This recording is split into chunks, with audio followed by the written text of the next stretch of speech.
Make sure you watch this entire video for an absolutely free breakdown, two absolutely free breakdowns.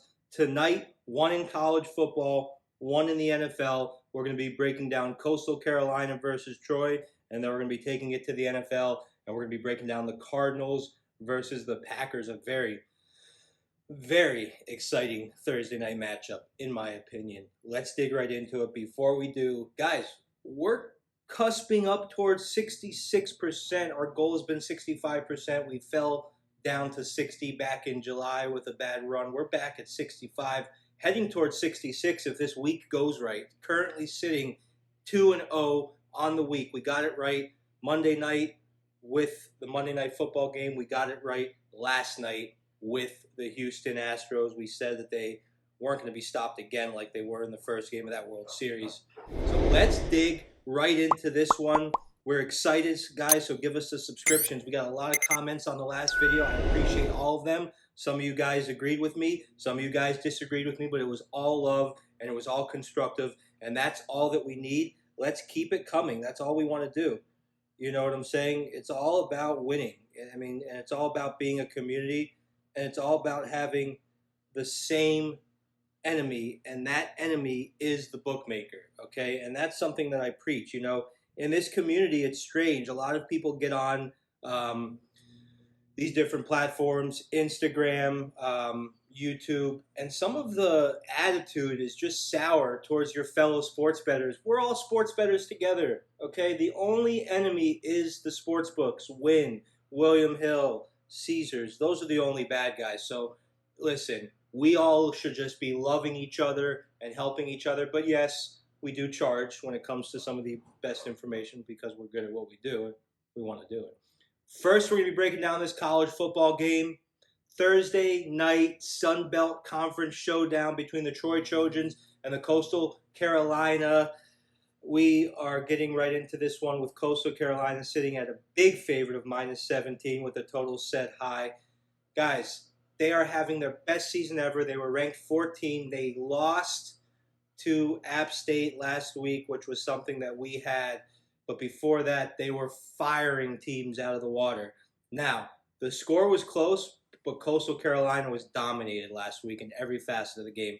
They were outgained 575 to 346, including only rushing for 55 yards, allowing 228 yards on the ground. That is not going to get the job done. They normally average 530 a game, and they put up 45.7 on average.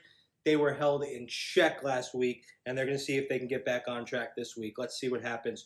Troy is 4-3 on the year, coming off of back-to-back wins. They beat Georgia Southern and Texas State last week and a week before. Their offense has been lackluster, unlike Coastal Carolina, but they've been solid on defense, only allowing 315 yards per game, holding opponents to under 20 points a game on average. That's what we like to see out of a defensive team.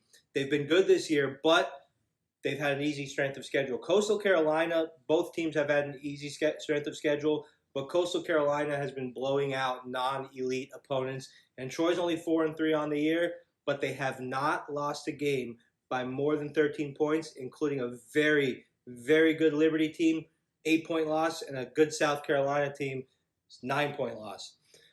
Coastal Carolina has won the last two meetings, but 2 games combined, they were decided by a total of 5 points. Guys, 17 points is a lot. Yeah, it looks like a mismatch, but I think Troy keeps this one close. I'm taking Troy, buying the half point to 17.5. Troy plus 17.5. Let's get into the NFL right now. The Packers are traveling to Arizona to take off the red-hot Cardinals, potentially the best team in the league right now, looking like it. The Cardinals are 6.5-point favorites. The total is set at 50.5. Like I said, you got 2 really good quarterbacks, 2 teams performing at peak levels. You finally have a good Thursday night football matchup. This is exciting.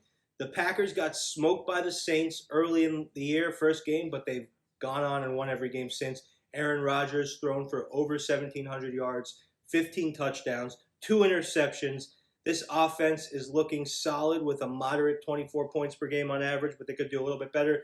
Defense is a little bit rougher. They rank in the bottom half for rushing yards allowed, but their passing defense is potent and stout. They rank 6th in the league, 210 passing yards per per game, and that's really what's holding their defense up right now. They hold offenses under 21 points per game. Cardinals are the only undefeated team. I don't think they're losing yet. They're firing on all cylinders. They're looking good. Kyler Murray is playing like an elite MVP. He's thrown for over 2,000 yards, 17 touchdowns, 5 picks. He looks amazing. He's like the Patrick Mahomes of this year. And they're putting up 137 rushing yards per game. That's top 5 in the league. Just everything's looking good. Defense is looking solid. They're middle of the pack in rushing yards allowed, but they rank top 5 in almost every other defensive category. In passing yards allowed, total yards allowed, third down conversion percentage allowed, points allowed. They're top in all of this stuff. They're only giving up 16.3 points per game. J.J. Watt is going to miss the rest of the season due to a shoulder injury, and that's going to hurt the Cardinals. But the Packers have a ton of injury issues on their own, and that's going to kind of counteract J.J. Watt being out, in our opinion. And we just think that the Cardinals are just a little league above the Packers right now. Aaron Rodgers is going to have to find other ways to manufacture points. Scantling, Valdez is out, but they're not facing a pushover team. The Cardinals are stout. The Cardinals are a real deal. I don't think the Packers are going to be able to keep up on this one. The Cardinals minus 6.5 seems like a very nice line. I'm taking it. I'm taking the Cardinals minus 6.5. I'm buying it to 6. I'm buying both hooks on both games. Why not? And that's the play. Cardinals minus 6, 6.5, whatever you can get it at. Guys, subscriptions, comments. The last video was great. We got a bunch of comments. A bunch of people subscribed off the last video. I appreciate it. Keep it coming. We're going to keep these videos coming. This is game 3 and 4 of the week. Tomorrow we're going to have game 4 and 5 of the week. And then we're going to have game 6 and 7 of the week also. We're going to have 7 games this week dropping by the end of the week. So keep watching and keep subscribed to the YouTube. And go to the Instagram and follow the Instagram story as well. Turn your notifications on there as well, because I might be dropping another big ticket Teddy play like I did last week. I love you guys. I'll see you tomorrow.